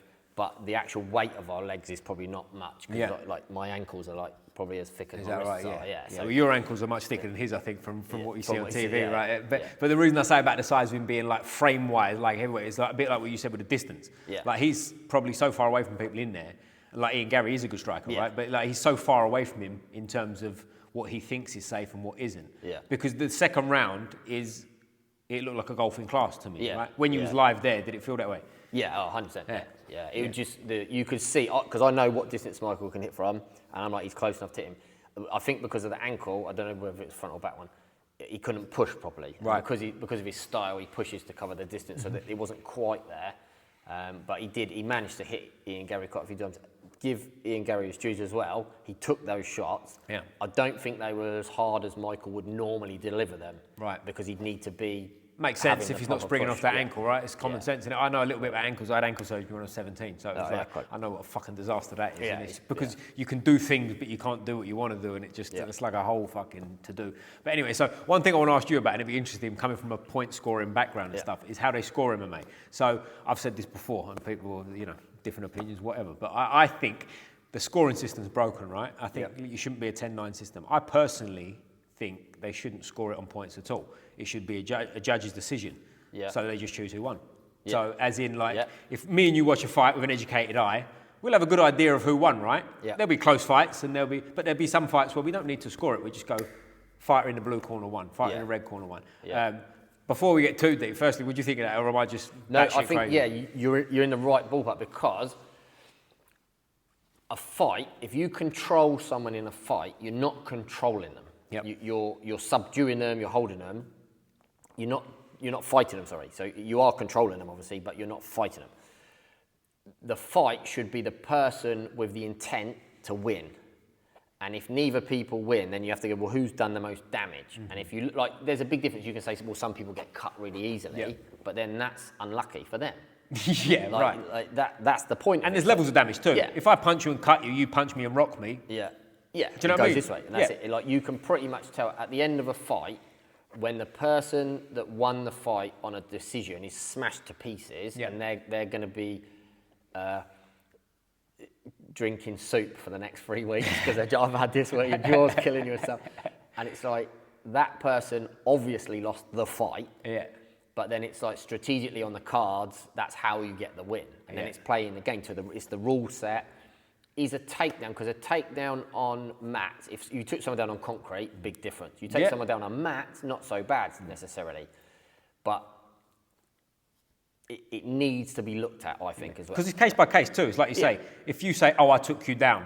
Okay, well, how did I take you down? Did I take you down and land softly on top, or did I slam you through the fucking mat and your head bounced? Do you know what I mean? Do you know what I'm saying? So there's different, but that's why I think it could. And also, I think as the fight goes on, it's more relevant. Yeah. So like me and you fought about 4 times today during this conversation. But if me and you, you know what I mean? Like if we're having it now, and out of a 15-minute fight, and rounds is another subject we can come on to maybe. But if we fight, and out of the 15 minutes of the 3-5s or however we're doing it, I'm controlling the fight for 12 minutes, right? And for 12 minutes, I'm doing my thing and I'm in charge. But for the last 3 minutes, you turn it on and start beating me, like convincingly. Yeah. What I did in them first 12 minutes obviously wasn't that relevant because you got through it to the point where you could beat. That makes sense. You know what I'm saying? Yeah, I think that should be taken into consideration. And the reason I'd just go, why don't we just get rid of points completely? Because if you've got educated judges, you can just look at it and go, well, them two fought. He won that fight. I watched it. I don't need to score it. And but he did this. It doesn't matter.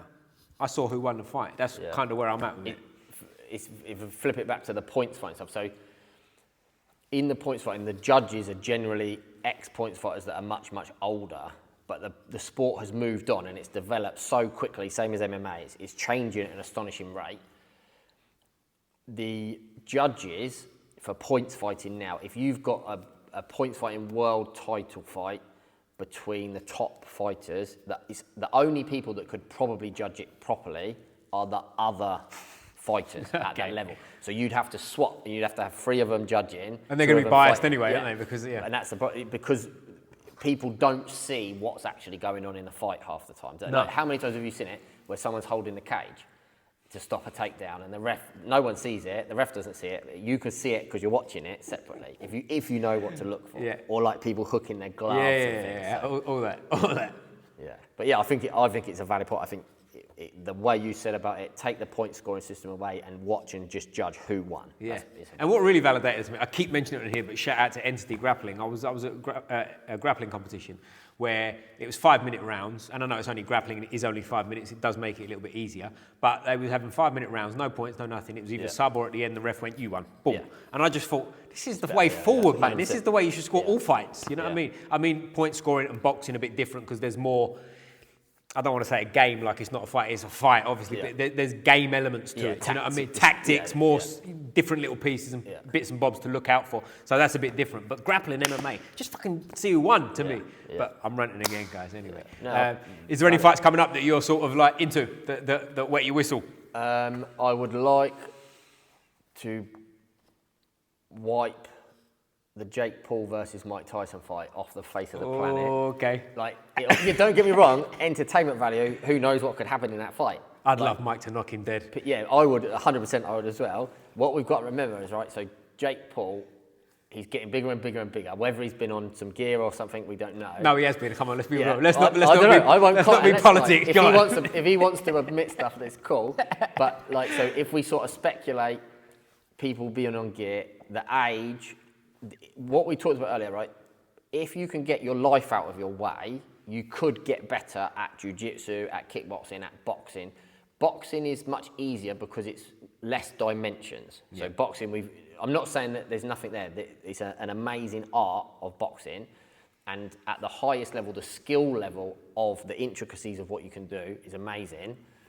But in terms of the amount of subject matter, it's just your hands. So you're not getting hit with anything. You just watch their hands, you watch the feet and like that.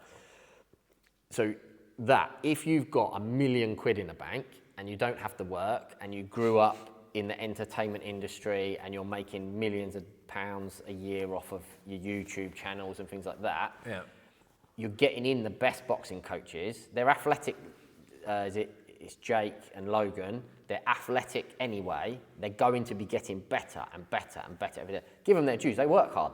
Like, of course. Them two work super hard at their lives. And I'm not saying that they don't have other stresses, but the fact that we started off probably learning, I don't know about yourself, but the first class you ever went to may have just been in a local community centre or a church hall. Yeah. We didn't used to have mats. This boxing ring was sponsored by me. Like, we literally were in just a room. Yeah, of course. And we were doing you remember doing sit-ups on the floor and getting a burn on the lower back. That's right. Because you're doing it then. The friction of it, so you're putting yourself through stress. And push-ups and your hands slipping. I remember that stuff as a kid. Do you know what I mean? They've got none of that because he wanted to go into boxing. What did he do? He went, I need a nutritionist, I need a boxing coach, I need a platform to be able to do it. And then they brought it all into where his house is and stuff. So he's going to be, if he's not a good boxer, then there's an issue, isn't there? Yeah, of course. Well, it comes down to the age, doesn't it? Like, as I say, I said I hope Mike Tyson knocks him dead. Yeah. Of course I hope Mike Tyson wins. I'm not a Jake Paul hater, but it's the point I'm trying to make. Yeah. I'm not one of them, like some people, fucking disgrace. And it's like, whatever, man. He's doing his thing. However, if there's a just God in this world, I mean, Tyson's got to knock that, get that man on the chin. And the other thing with Tyson, he's only got to hit you once. It doesn't matter how old he gets. If he hits you once, your head's. Well, the thing is this as well, and people can say what they want, but like if you watch Jake Paul in some of his fights, he does some good things. He hits hard, he does all this kind of stuff. But if you watch, I don't know who the guy was. He knocked out someone who they said was a pro boxer. I'm sceptical about that. Was he a pro boxer? Jake Paul knocked him out in the first round. He's not very good, Jake Paul. Do you know what I mean? It's someone who comes from, been around boxing forever. That's the thing. If you've got a career in boxing, even Tommy Fury. Yeah, beat him, right? Exactly. And Tommy Fury is of a certain level. Not he's a bad boxer. Yeah, but exactly, right. Now, no one on this planet with any kind of brain cells ever going to argue that a prime Mike Tyson would have beat Jake Paul in the first round, right? It's as simple as that, right? It's how far he's fallen is the game here, right? And I just feel like, I know it's only hitting pads and whatever, I'm biased as fuck. I think Mike Tyson in his prime was the best heavyweight of all time. So full disclosure, I'm biased as shit. But I do look at it and I just go, I still think even at this age, he's got a good round in him. And I don't think Jake Paul will be there. No, if he comes out, and it all depends what he does with his fitness. Can he extend that for 2 rounds, 3 rounds? Because I would not want to do 3 rounds with Mike Tyson. Even that, have you seen him? Like, he's jacked, out of control. Because I mean, I'm assuming both of them have got good doctors. Yeah, we'll leave it there. Yeah, we'll leave whatever's in the system. But Jake Paul, I think Jake Paul weighed in, didn't he, recently at like 230 or something, didn't he? I don't know. For something big, like heavy. Do you know what I mean? For like a bit of a gimmick or whatever it was. But yeah, I'm biased as shit, man. So have you got a pick on that fight? Gun to your head. I would like to say, out of respect, Mike Tyson. I've got to take your first answer, mate. We'll leave it there. Yeah, that's it, Mike Tyson, any other fights coming up in the UFC that you got your eye on? Not really. Because I'm flat out doing the practice, I very rarely look at who's. I get the messages the next day. Have you seen this one? Have you seen? And luckily, I've got enough good friends that they're like, you need to see this, and they send me stuff to watch. That's cool. But for me, the era's changed a bit now, hasn't it? So GSP for me was the person to watch because he had the art form of like the boxing into the shoot tackles and then the control and stuff. So yeah, it's not like I don't watch it anymore. Yeah, but so it's normally different. I got you. Because you kind of half answered the question I was just about to ask you. It's like who's your firstly favourite? Because I always said who's the greatest fighter. Well, some people go favourite or best. Both. Who's the best fighter you think that's ever walked into a cage or a boxing ring or a kickboxing, whatever you want, and who's your favourite? So this is interesting. So GSP for me is like the whole package there because he did it the right way. He's smart. He's picked it that way. But Fedor. Yep. Emelianenko. Yeah. So people underestimate how good he was, and his brother as well. Yeah. Like they were like forefront and stuff. But then the other thing is people like Michael Bisping. Yep. And the reason I say this is because we've got this thing in my age group.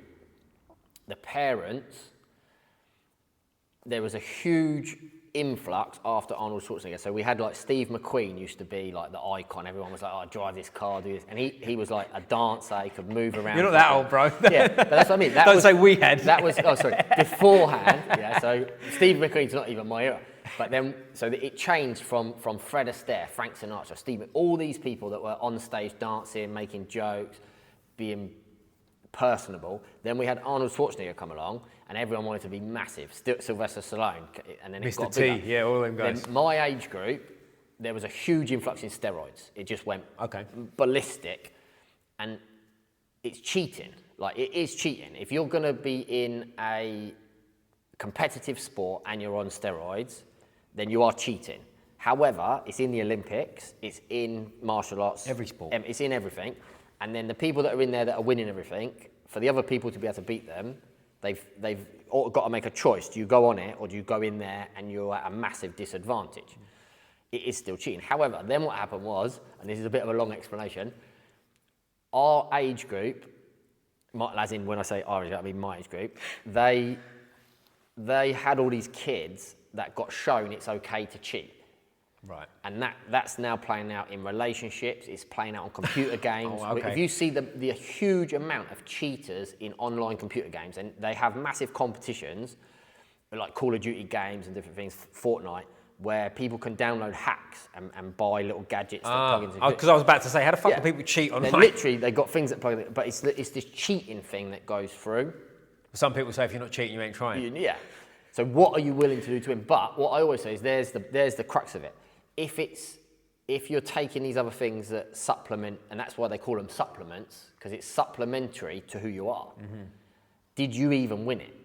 Yeah. Then where does the line come? The internal bit then happens. Do you get the goal and it never means anything to you because it wasn't really you that did it? Mm.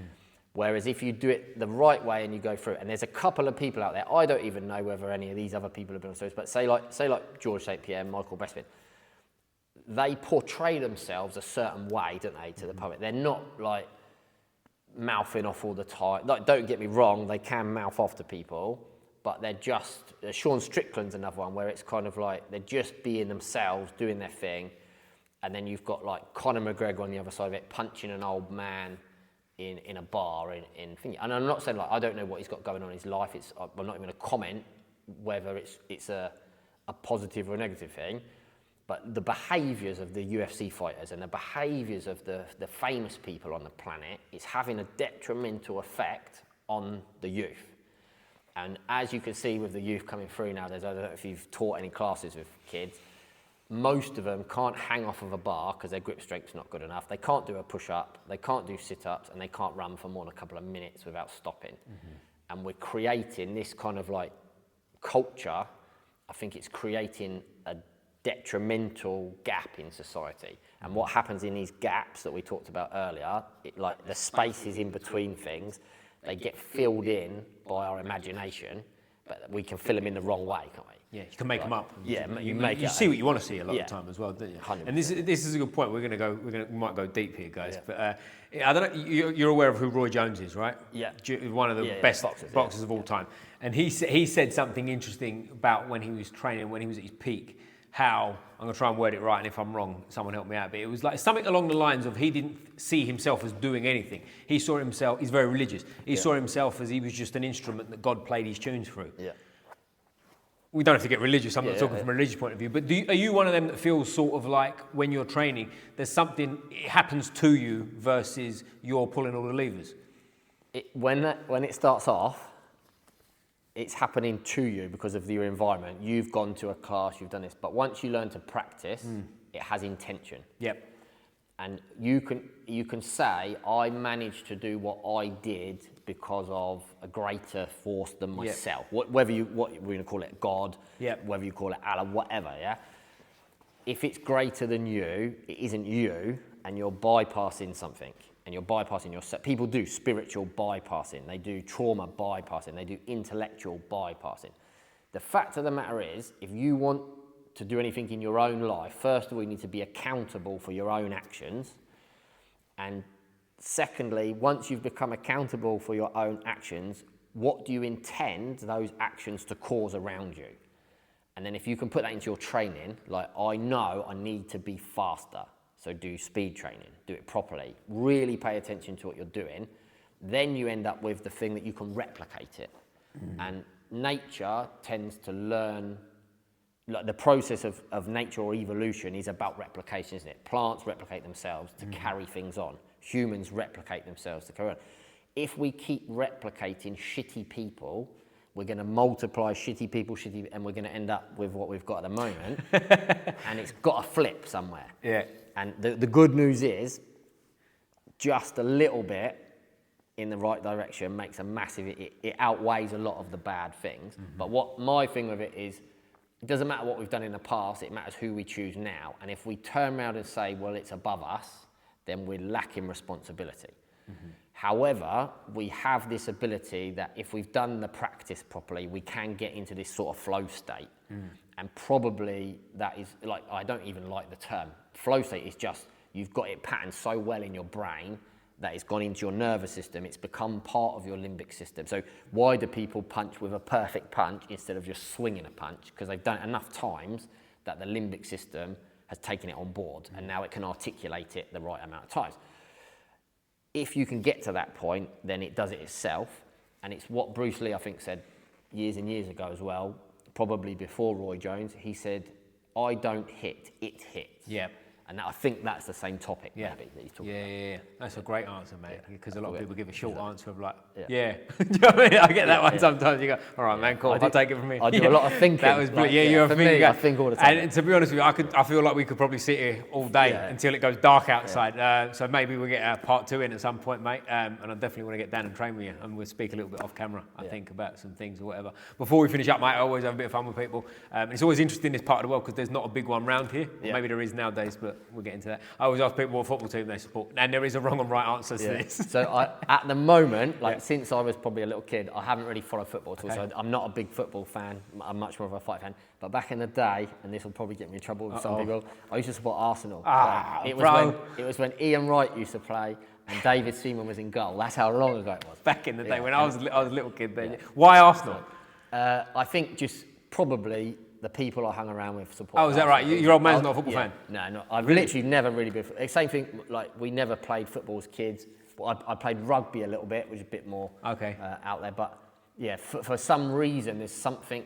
If you see the good footballers like George Best or Ronaldo, like some of those, Maradona, the skill level there, unbelievable. I love like doing tricks with footballs, catch it on the back of your neck and stuff.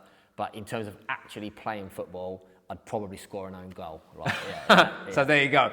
He can't play football, he knows nothing about football, so he chose Arsenal because of that. That's probably that. Nice one. But mate, thank you very much for doing this, mate. I really appreciate it. It's good fun. We'll put any links to Ed and whatever you want in the description below, mate, and we'll get that link of him doing the spinning thing on the thing, because I think that'd be good. But when we finish up, mate, always stick the fist up like this.